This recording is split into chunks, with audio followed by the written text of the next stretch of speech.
Welcome to The Fight on Matrix Midwest with Randy Carricker and company. Hi kids, welcome to the program. Great to have you with us. That is Andrew Rogers. I'm Randy Carricker, and quite a show coming up. Are we going to lose another sports team in the state of Missouri? I hope not. That would be terrible. Are the Royals going to stay in our state? Our all-time favorite Cardinal teams, and we have story time with Uncle Randy later on. But let's get things started with our quick hits.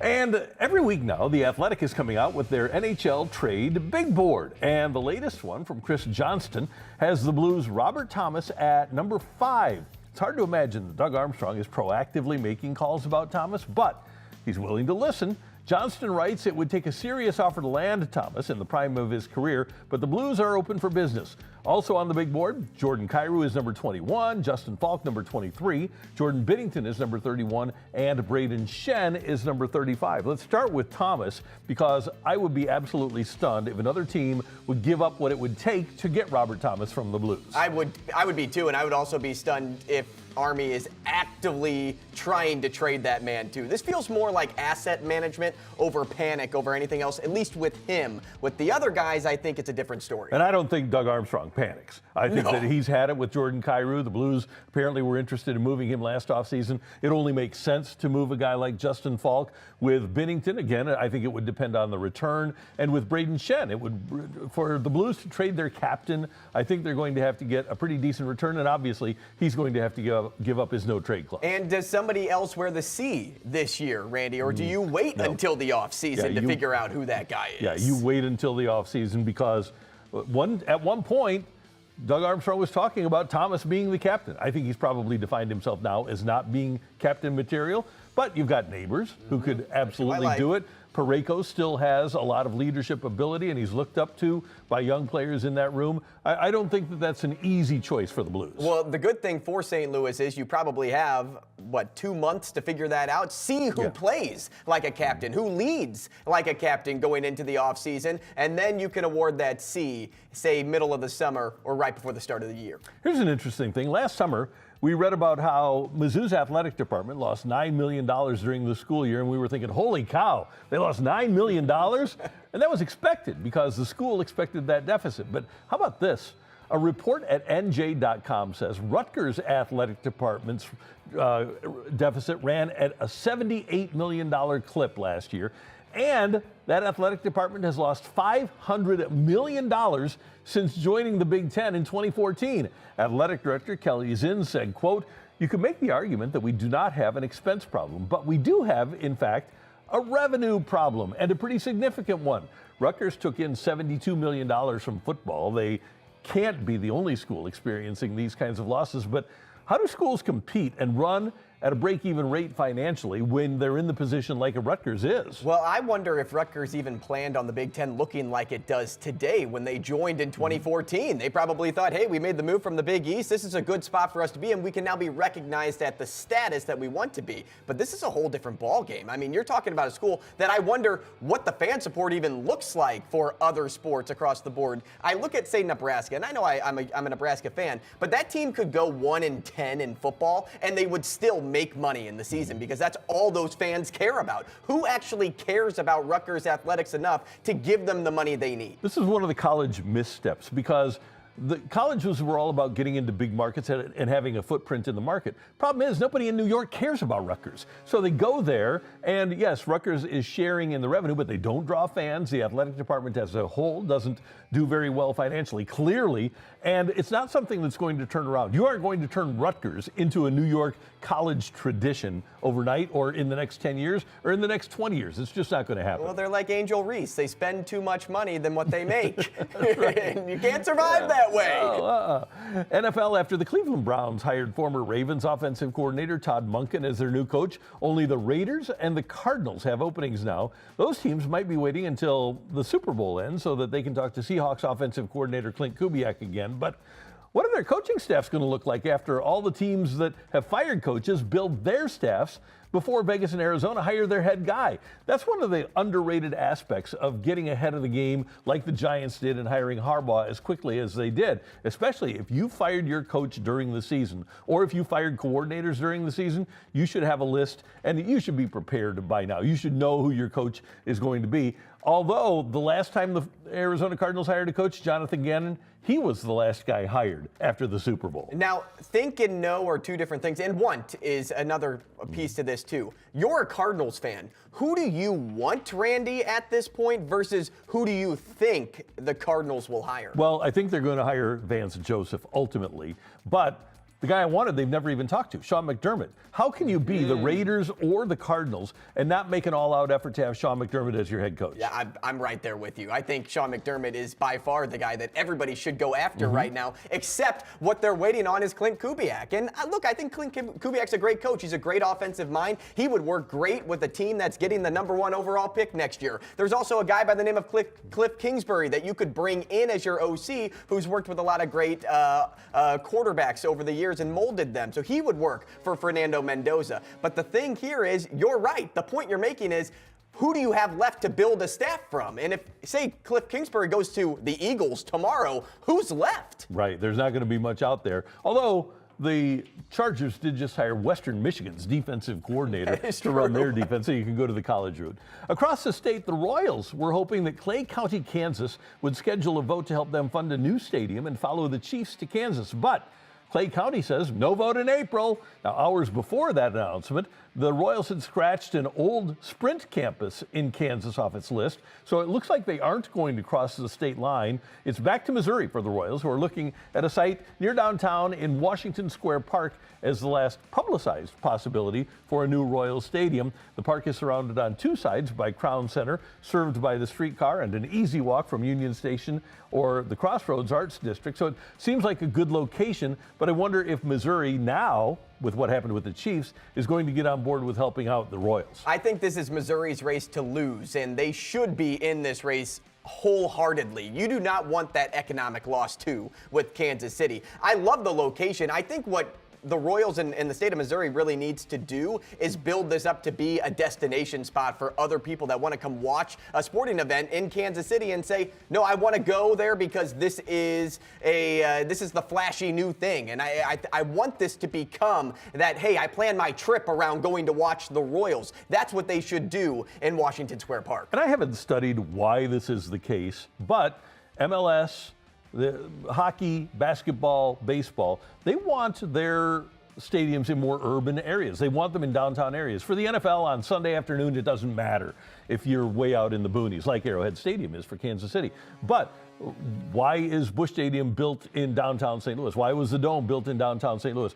For whatever reason, leagues like to have that more urban environment. And, by the way, we talked about the access via public transportation. You don't have that on a Sunday or you don't need that on a Sunday afternoon for the NFL. Yeah, it makes a lot of sense. And you know my thought here is knock down Arrowhead Stadium, stay on the plot of land that you're in, build a new stadium there, make that district look awesome, and you could still probably grab fans. But you're right, the foot traffic is so much better if you're downtown. Another live golfer is coming back to the PGA Tour. Captain America Patrick Reed announced that he's going to rejoin the tour in August and participate in the FedEx Cup events through open qualifiers and sponsor exemptions. As a Masters champion, Reed has a lifetime pass to play in that tournament, and as part of Reed's agreement to come back, he'll forfeit player equity in PGA Tour Enterprises through 2030. Brooks Koepka, by the way, starts his PGA Tour comeback this weekend at the Farmers Insurance Open in San Diego. If the PGA Tour needs a villain, he's coming back. And now that he's been paid by the Saudis, he's even more of a villain. It's perfect. I think, too, it tells a lot about what LIV is versus the PGA Tour for a guy to come back and say, hey, the PGA Tour still has leverage over these people and that they're willing to give up that media right money, that sponsorship money in order to play back on the best tour that there is in the game of golf. Plus, it's also great to have our top names back. And we know that top names draw people to the events. They also draw people to watch every week on TV. Well, and here's the other thing. If you're playing in Dubai, if you're playing in Saudi Arabia, if you're playing in London, if you're playing in Australia, you can't necessarily just come home when you miss a cut. if you're playing in Minneapolis and you're living in Florida, you take your private jet, you go back to Jupiter, and you're home with your family. He says, I missed my family. I guess he didn't think about the ramifications of playing almost all of his tournaments outside of the United States. Well, he should have had a Jose Ramirez type deal where you actually get that private jet. Oh, he's got every the other private weekend. jet, but that's yeah, a probably pretty long now. flight. It is a long flight, but Jose Ramirez worked that into his contract. Patrick Reed should have done better negotiating with the Saudis. Mark McGwire did that when he was here as a member of the Pretty Cardinals. smart.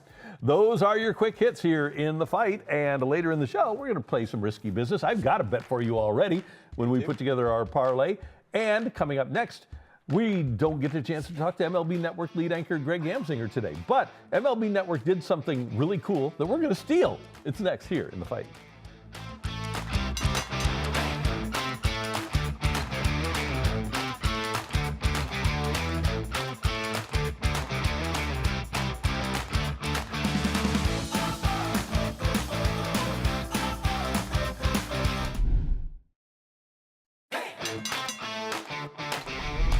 Our friends at MLB Network revealed their favorite, not necessarily their best, Cardinal teams of all time. Well, Greg Amsinger of MLB Network normally joins us in this time slot, but he's doing TV stuff for MLB Network, so we thought we'd steal their idea. So here, our favorite Cardinal teams of all time. And this is, we take our players and we put together a team, okay? I have as my catcher, Ted Simmons, Hall of Famer, great hitter, great player as I was growing up. My third baseman is Terry Pendleton, a leader on a couple of pennant-winning teams for the Cardinals in the 80s. He was a fantastic player, obviously left here and won an MVP with Atlanta. My shortstop, easy, Ozzie Smith. Fernando Vina, one of my favorite players to talk to, is the second baseman. He won a couple of Gold Gloves as a member of the Cardinals, played on a couple of winners. He was part of the group that kind of restored the shine to the Cardinal organization. My first baseman, Mark McGwire. Just so much fun to watch him hit, and a Gold Glove quality first baseman. My outfield, you guys all know that Lou Bracco's my guy. Jimmy Baseball in center field. I love talking baseball with Jim Edmonds and love watching him play. And then Vince Coleman. I need to have him at the top of my lineup playing the outfield. And then my designated hitter is Jack Clark. Okay, so there's a little controversy there. Let's start with the lineup. What do you hate?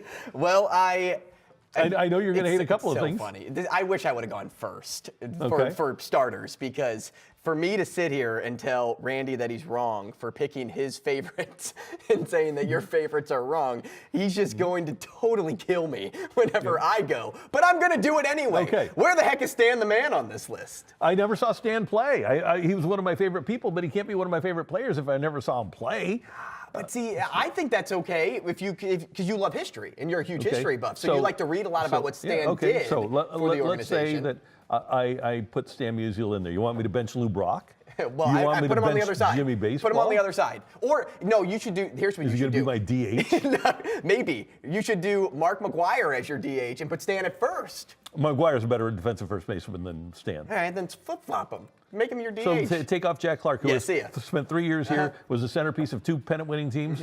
Yeah, for the all-time hit leader of the Cardinals organization, absolutely. Yeah. And then where's Pujols? Where's Pujols on this? He wasn't one of my favorites. Ever? Not in You this have to group. watch him, though. I didn't get to watch him, but he wasn't one of my favorites. Really? Yeah. No, I love him. He's 700 great. home runs. Yeah. Really good defensively. Yeah, a great player, but I would much rather have a conversation about ball with McGwire or Clark. Well, that's conversations. Well, Actual my playing, favorite though. players. My favorite guys. Okay, well, now we're talking favorite guys, so Stan the Man could be your favorite guy. Well, but I never saw him play. Okay, so here's my starting This is rotation. awesome. You'll hate me for this too. Bob Tewksbury, one of my all-time favorite pitchers. Loved him. Bob Tewksbury would talk to the media on the days he was pitching. It was great. He was awesome. I've never heard of that guy. Oh, he was second in the Cy Young Award voting in 1992. No way. He was a stud, yeah.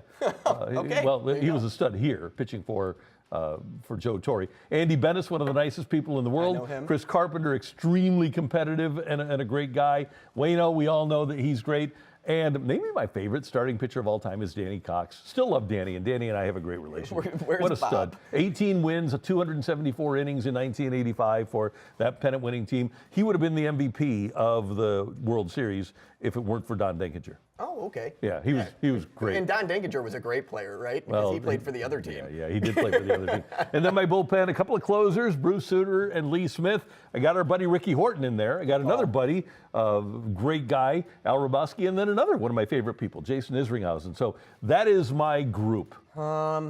Okay, I guess I already know the answer to why Bob isn't on that list.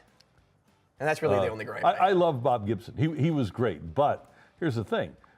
Tukes, I had a great relationship. I love Bob Tewksbury.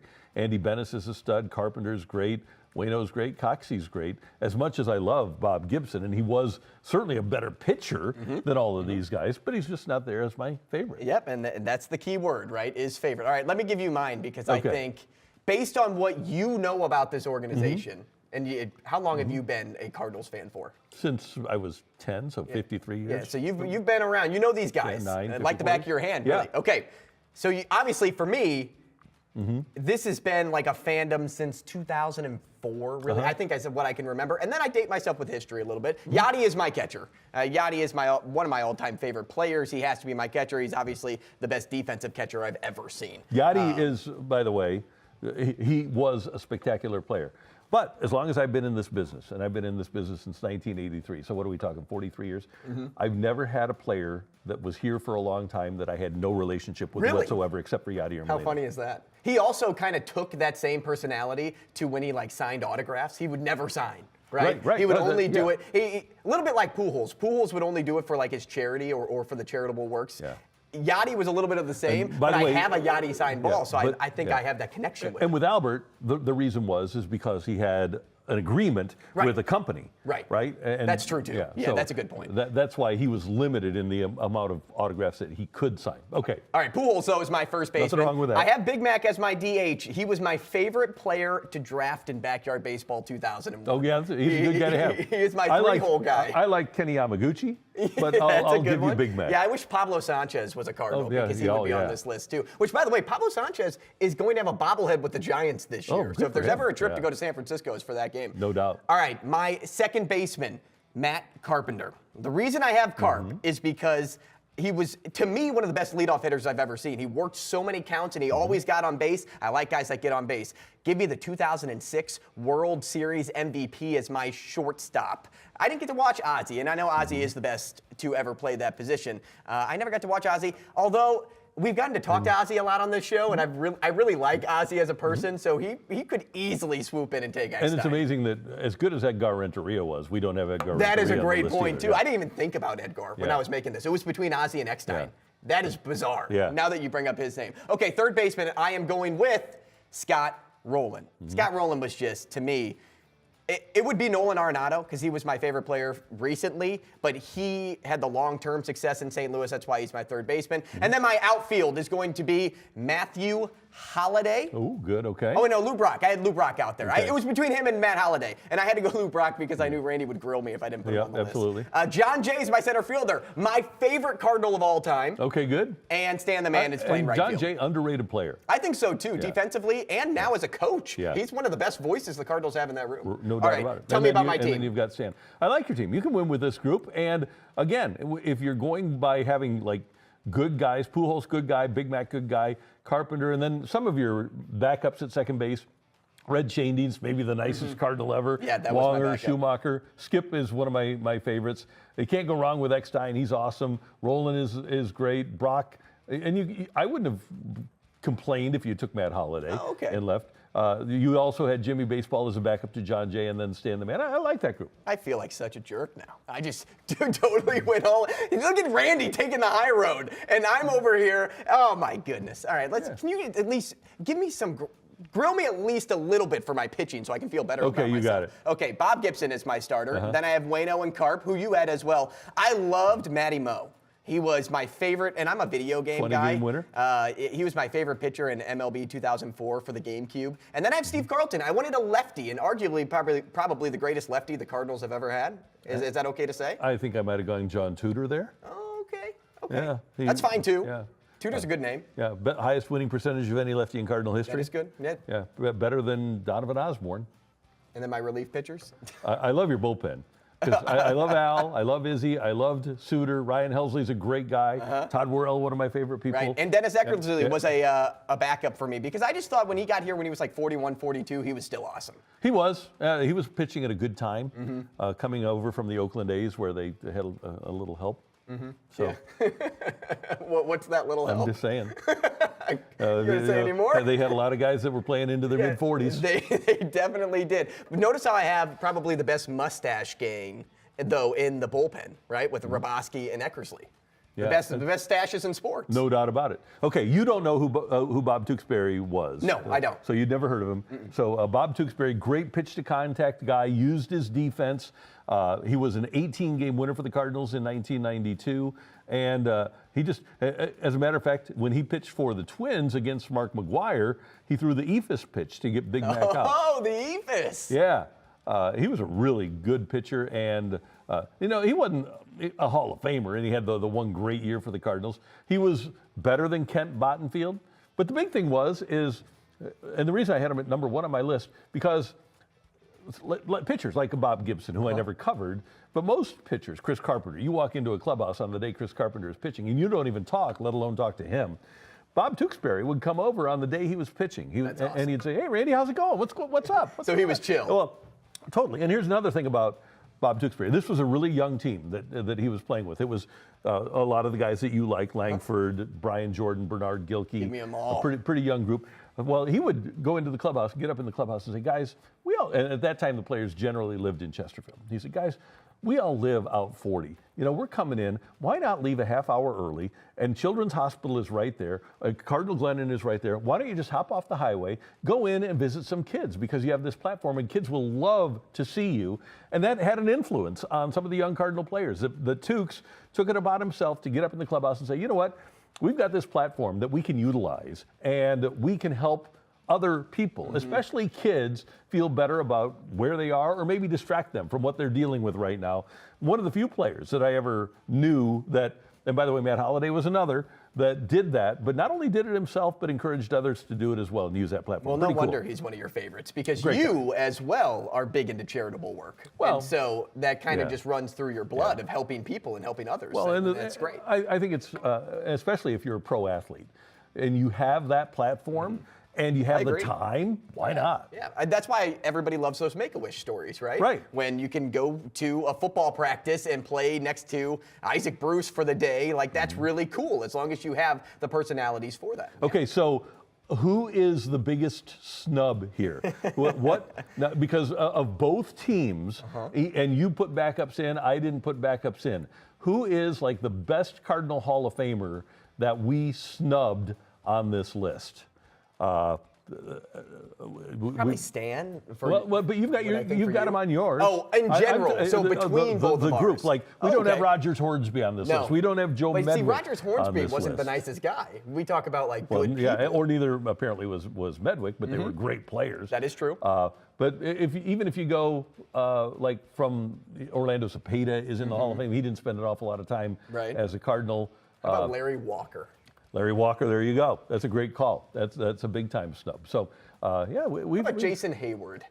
Not the J.A. kid. He didn't have the meeting here. If he would have had the meeting here, it would have been a little bit different. Right. So, and you know who I thought about, another great guy is Trevor Rosenthal. Oh, Kent Cardinals Closenthal. all-time save leader. Yeah, that was the name I gave him in Kent college. Closenthal.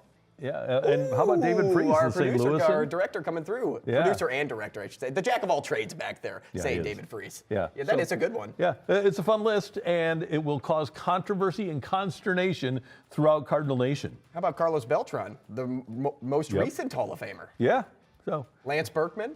Yeah. Short time? Yeah, we've had some good ones. Tim McCarver. McCarver, that's an excellent one. Mike Shannon over at third? Yep, yeah. So there's a lot of them out there. Snubs. We'll think of who the greatest snub was. Maybe we create that as our next lineup. Yeah. Out of the names we didn't mention. Yeah, I'm just trying to think of the 60s team. We actually did pretty well with this Question group. for you. Yeah. What would you say is the best lineup that you've ever seen? Oh, there's like no question. The actual year. The 04 team was. The 04? It's not even close. I mean, half of the starting 8 was Hall of Famers, right?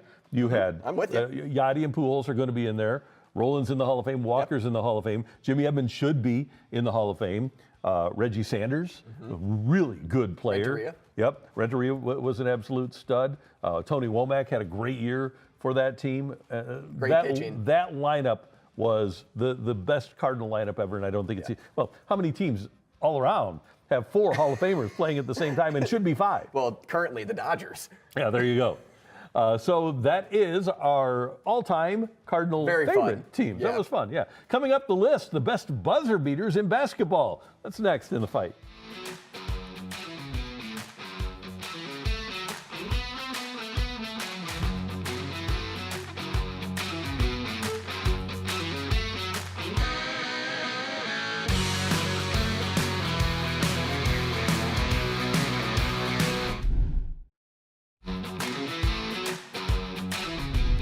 Tuesday was a night to remember for Billikens fans watching their fan favorite, Robbie Avila, knock down a game-winning three-pointer with 3 seconds left. Bing, bang, boom! And St. Louis U wins the game. They improve to 20-1 on the season. But that had us thinking, what are some of the other great game winners in basketball history? And that is our list. Okay, and I'm going to start with my number 3. Okay, Mizzou fans, you may hate me for this, but it really was good, and we see it every March. 1994, Tyus Edney on top-ranked, top-seeded UCLA against our Tigers in a game that would send the winner to the Sweet 16. Paul Winfield hitting from the lane to give Mizzou a 1-point lead with 4.8 seconds to go. After a UCLA timeout, this. Okay, first of all, you got to guard the inbound. Why isn't anybody guarding the inbound? And then Edney, full court, 4.8 seconds. Oh, my God. Oh, my God.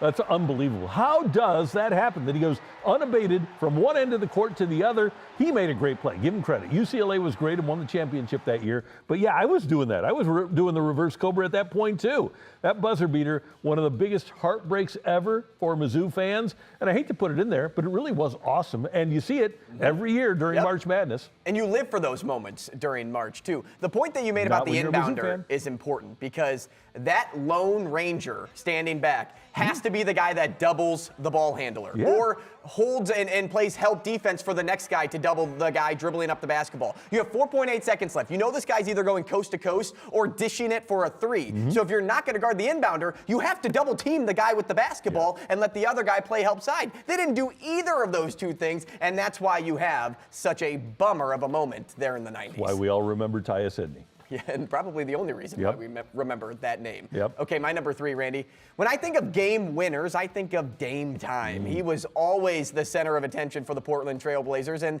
that was never really a good enough team to ever win a title, but that doesn't mean Dame couldn't deliver in the clutch. And his epic moment came back in 2019. PG-13 knew it'd be Dame time, but he didn't expect the shot to come all the way from OKC. That shot won the series for the Trailblazers. I don't think I've ever seen a better one-on-one game winner than that, just because of how far out he is. Look, he's on the logo, the sponsorship on the floor when he takes the shot. And he did kind of like a step back, too. Yeah, it was Dame time. That was very Curry-esque, actually. That was pretty awesome. Yeah, probably Steph Curry's the only other guy that could do something like that. Yeah. Oh, that's beautiful. All right, my number 2, this one from 1998. And I was at Charlie Spoonhour's restaurant getting ready to do a show. The game was on KMOX. I'm at Spoon's restaurant in the Central West End. Ole Miss takes a 2-point lead over Valpo, 69-67, with just 2.5 seconds left. The Rebels do guard the inbound. And take a look. Okay, so watch Ole Miss here. They're going to guard the inbound. Okay, this is good. Okay, doing the right thing. 2.5 seconds left, but it doesn't matter. They have time for a pass to Bob Jenkins. A long pass. Boom. Jenkins to Bryce Drew. Oh, my goodness. Bang. And he drains the three-pointer to give Valpo the 70-69 win. Valpo over Ole Miss. They were the number 4 seed, and yeah, they couldn't believe it. I couldn't believe it. And you know what was cool? And this is the essence, the great thing about March Madness, because we want these Cinderellas. When I was at that restaurant, the place just exploded. That's awesome. You've been in those, right? Yep. The game winner at a restaurant. Oh, yeah. And the place just blew up. I'll never forget that vibe inside that restaurant. Well, my moment for that was Virginia Furman. Remember that game recently? Yeah. Virginia inbounding, turns the ball over, Furman 3, restaurant explodes. Everybody roots for the underdog when it comes to March. And that's actually the good thing. We started with a SLU clip. That's why SLU, being a small school, is such an exciting thing going into this year. Yeah. And obviously they have to still make the tournament, but everybody's going to be cheering on that SLU team because they will be looked at as a Cinderella. Okay, my number 2.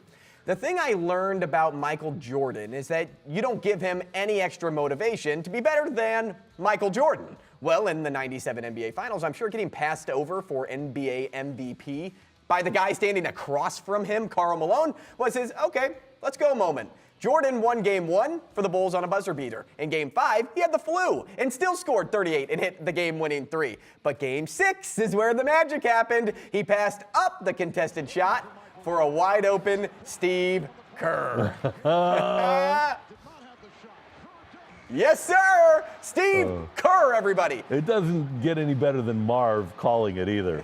So Jordan would go on to win his 5th NBA Finals MVP, but it was Kerr that won MVJ, Randy. That was Most Valuable Jokester. People have been asking me about the shot the other night. Michael in traffic to Kerr.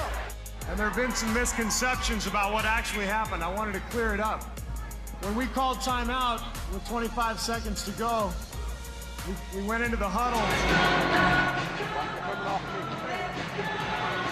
He comes off. I'll be ready. And Phil told Michael, he said, Michael, I want you to take the last shot. And Michael said, you know, Phil, I don't feel real comfortable in these situations. So maybe we ought to go in another direction. Why don't we go to Steve? So I thought to myself, well, I guess I got to bail Michael out again. Here's Jordan. Did not have the shot. Kerr does. The shot went in, and that's my story, and I'm sticking to it. That might be the best story all time in a parade celebration. That is so cool. And we know Steve Kerr now. He's a very smart and articulate guy. And what an unbelievable story the Bulls were in the 90s, and that was just one of the epic moments. All right, my number one. How often does one shot cause you to be able to make a half hour 30 for 30? About this one. 1992, Kentucky with a 103-102 lead over Duke, 2.1 seconds left in overtime. Grant Hill from the baseline with the inbounds and with the great arm, and Christian Laettner, there's Bobby Hurley, there's Christian Laettner, waiting for the pass from Grant Hill. Here it is. Oh! Pandemonium! Duke wins it with perhaps the most iconic shot in college basketball history. Duke over Kentucky, two storied programs.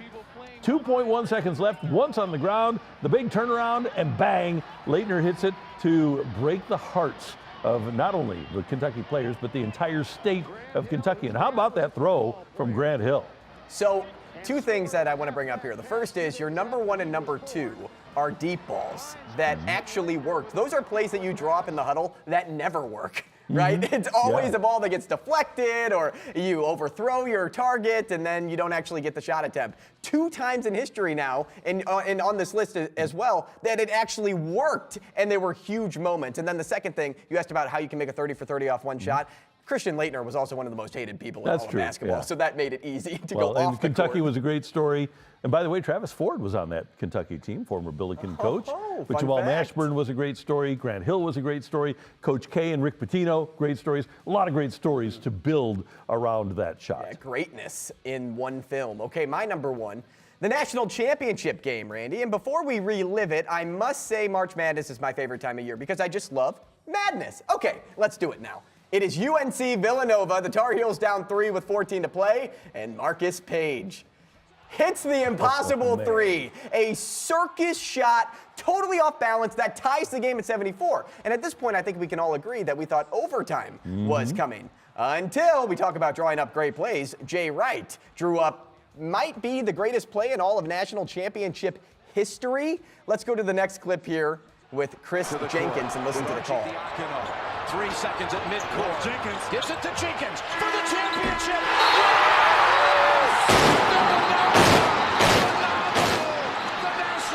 Randy, what a call by Jenkins. For the championship. Oh, that's fantastic. And again, that is what it's all about. Now, we normally don't get this in the championship game. Normally, we get those shots and those moments in the first weekend, right? But to have this happen in the championship game was just incredible. Yeah, how many championship games, I wonder, and somebody else at home might be able to look this up for us, have ended with a buzzer beater? Because Michael did it for North Carolina, right? That was one. And then I remember this one, of course. But I think typically... how about, was it for Memphis? when Memphis was, it was KU. KU, the Chalmers? guard. Yeah, Mario Chalmers. Chalmers. That's a good one, too. Yeah, typically the national championship just ends with a guy walking the basketball up the floor, fans on their feet, cheer, confetti starts to fall. We don't normally see buzzer beaters in that game. No. 5. There you go, Our 5 great total. director Tyler tells us 5 We got championship 3 of them. games I wonder what the other have 2 been are. won on buzzer beaters. 63 Loyola, we weren't watching that one. 66 Texas Of course, Western. of course. Okay. That's the. NC State, yeah, Lorenzo, yeah. Is Texas Western the Glory Road film? Yeah, it is. Yeah, so there you go. Now you know via the fight. Thank you, Tyler. Yeah. Coming up, we're going to build a parlay for you here on Matrix Midwest.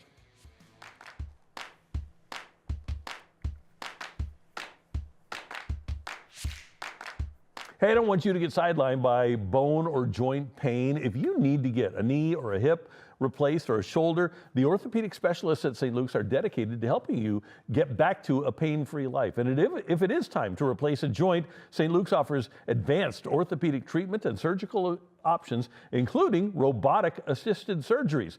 Their advanced orthopedic care ensures that you have access to great rehabilitation and great services depending on your needs and goals. Plus, another medical first in St. Louis, St. Luke's is proud to announce that their orthopedic surgeon, Dr. Richard Rames Jr., performed the first ever Team Mini miniature robot knee angioplasty, arthroplasty in St. Louis. And that Team Mini is a state-of-the-art miniature handheld wireless robotic system that empowers surgeons with incredible precision for implant placement.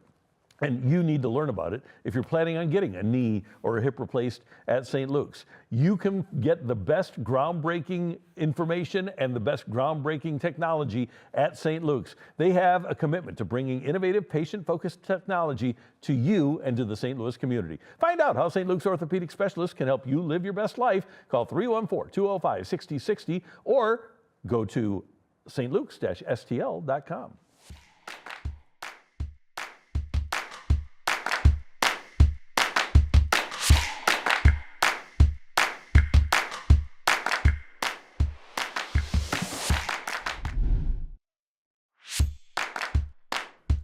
All right, time for us to build a parlay. Did you hear that Brooks Koepka's back on the PGA Tour? I did. There's a lot of live guys coming back. He's coming back this weekend for the final Farmers Insurance Open at Torrey Pines in San Diego. Farmers Insurance getting out of the golf tournament naming business. But in this last one, they have Brooks Koepka. It should get a lot of attention. And Brooks Koepka is going to be in the hunt on Saturday afternoon and Sunday morning. As a matter of fact, Andrew, he's going to finish in the top 10. He's plus 520 to do so.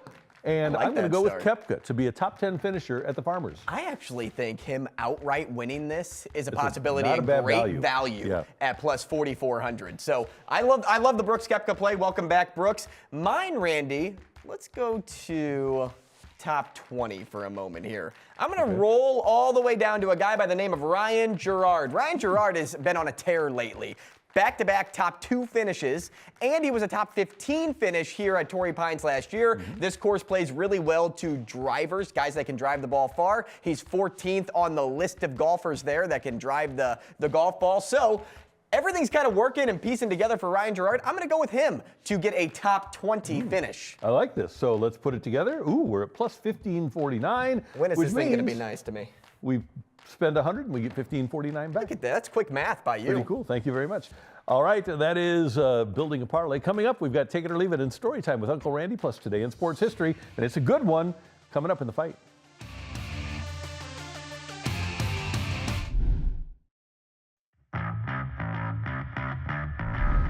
All right, time for Take It or Leave It. And Andrew, USA Today gave every major league team a grade for their off-season performance and gave the Cardinals a D-.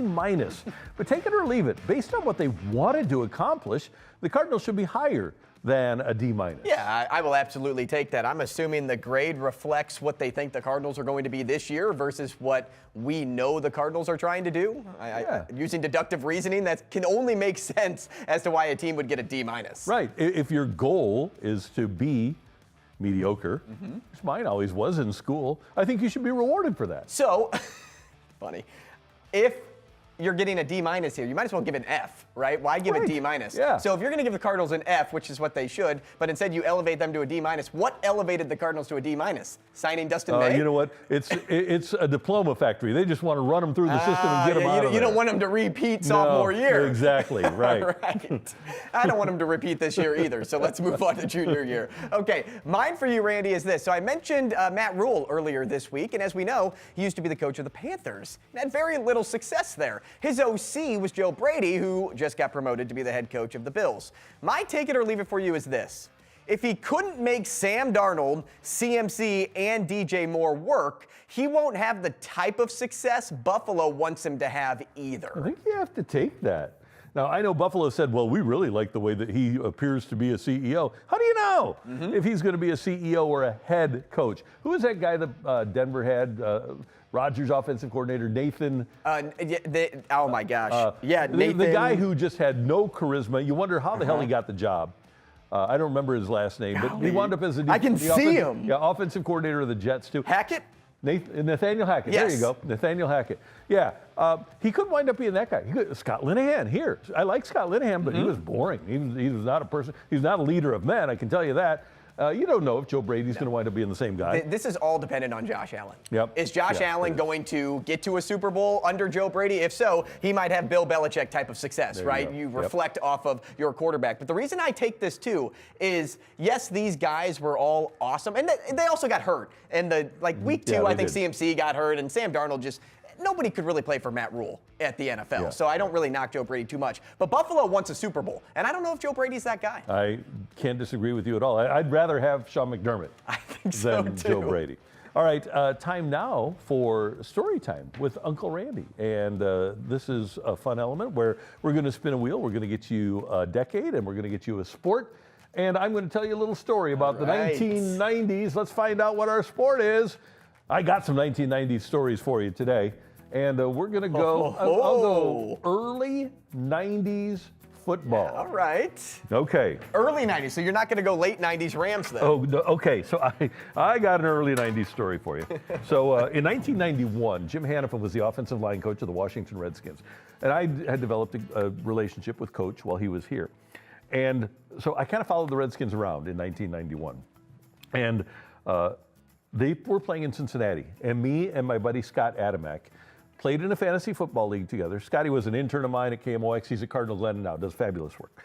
And so we drove to Cincinnati to watch the Washington Redskins play the Cincinnati Bengals. Okay, so I've got on my fantasy team their quarterback, Gary Clark, their wide receivers, both of them, Ricky Sanders and Mark Rippon, wide receivers Gary Clark and Ricky Sanders, running back Ernest Biner, tight end Clint Didier. So I've got all these guys. You had the offense. I had the offense, except for one guy, Gerald Riggs, okay? Scott Adamek has Gerald Riggs. We're in the stands as the Redskins are playing the Bengals, and they're just going up and down the field. This was one of the most dominant teams in the history of the league. And Rippon is hitting Gary Clark down to the 2-yard line, hitting Sanders down to the 3-yard line, Ernest Biner with 41-yard runs down to the 3. What do they do, though, when they get inside the 5? They hand the damn ball to Gerald Riggs, number 37, and he scored 4 touchdowns that day. My guys are putting up points right and left, but can't get into the end zone. And this guy sitting next to me, he wins the fantasy football game, Redskins at Bengals in 91, because Gerald Riggs has like a monster day. I had a great time because the Redskins were winning, and I was rooting for them. Here it is. This is the Bengals, the Bengals scoring. But, yeah, it was an incredible day, and we had a great time. Now watch this. I guarantee you this is going down to the 1-yard line. Ripping. Or a strip sack. Yeah, oh my. But they got it going later, and the Bengals, the Redskins, they went 14-2 that year, and they were just really good. And there's Richie Pettibone, the defensive coordinator. But anyway, it was just one of those days where, as a fantasy football league owner, you aren't really happy. I'm losing it in my head right now because all I can think about is the stat sheet reads 10 yards, 4 touchdowns. Yeah, something like that. Yeah, something crazy ridiculous. low. That is awesome. But it was a fun day. You live for track meets though in football, and you got a track meet out of that game. And you know what? That fan base was so much fun because there was a guy. So we're in the Redskins section because Hanny got us the tickets, and there's a guy with a boombox. Whenever the Redskins would score a touchdown, And he would walk up and down the steps playing "Hail to the Redskins," and we'd all sing along. Hail, there's a touchdown. Yeah, there's one of them. I'm so tired of this. Come on. Oh, Joe, I wish I could have seen that stat there. And there's Hanny with him right there. Jim Hannafin did me in. That's so funny. That's story time. Got with Uncle vultured Randy. that day. I totally got big time vultured. All right, that's story time with Uncle Randy. And by the way, you can see me do that on Channel 4, 6:30 on Thursdays. Now it's time for This Date in Sports History. And on this weekend in 2000, the St. Louis Rams win their only Super Bowl. And this was fun. Kurt Warner at the 2-minute warning, a 73-yard touchdown pass. Look at that.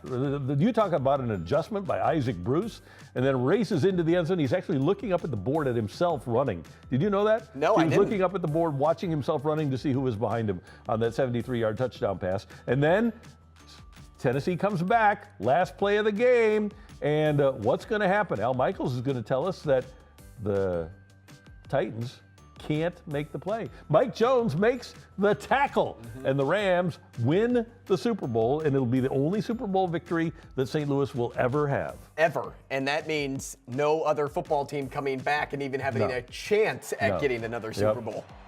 Watch Isaac adjust here. And that's It's amazing. Incredible. The best receivers in football do that exact same thing, but the best receivers in football are in a land of like 5. And Right. he's at this time, he's one of the best receivers in football. Why he's in the Hall of Fame, right? 100%. His counterpart should be in the Hall of Fame. And by the way, that was such an awesome parade. So the parade was on Monday because there was only 1 week between the Super Bowl and the Pro Bowl. And so the Rams came back here and played, or had the parade on Monday. It was super cold. I actually missed it because I was flying back later. Isaac missed it because he slept through it.